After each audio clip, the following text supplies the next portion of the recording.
வணக்கம். நான் டாக்டர் சந்தியா. இன்னைக்கு உடல் எடையை குறைக்கிறது அப்படின்றது சிலருக்கு ரொம்ப கஷ்டமா இருக்கு. என்னதான் பண்ணாலும் உடல் எடையை குறைய மாட்டேங்குது அப்படின்னு சொல்லுவாங்க. உடல் எடையை குறைக்கிறதுக்கு ரொம்ப ரொம்ப முக்கியமான விஷயம் சுய கட்டுப்பாடு தான். இந்த டைம்குள்ள டெய்லி சாப்பிட்றணும். நைட்டு 8:00 7:00 சாப்பிட்றணும். இந்த மாதிரியான உணவுகளை தான் நம்ம எடுத்துக்கணும். இல்லைனா ஒரு நாளைக்கு இவ்வளோ நேரம் எக்ஸசைஸ் பண்ணணும் அப்படின்றது இந்த மாதிரியான சுய கட்டுப்பாடுகள் ரொம்ப முக்கியமானது. இதுக்காகவே பிரிட்டன்ல பார்த்தீங்கன்னா நைட்டு 9 மணிக்கு மேலே ஜங்க் ஃபுட்டை விற்கிறதுக்கும் இல்லை விளம்பரம் பண்ணுறதுக்கும் தடை விதிச்சிருக்காங்க. உடல் எடைக்கு இது மட்டுமே காரணம் அப்படின்னு சொல்ல வரல.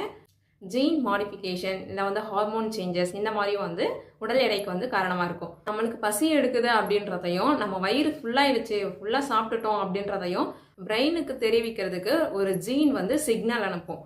இந்த ஜீன்ல ஏதாவது மாடிஃபிகேஷன் மாற்றம் இருந்துச்சு அப்படின்னா அவங்களுக்கு பசி அதிகமாக எடுத்துக்கிட்டே இருக்கும். எவ்வளோ சாப்பிட்டாலும் பசி எடுத்துக்கிட்டே இருக்கும். அதிகமாக சாப்பிட்டுட்டே இருப்பாங்க.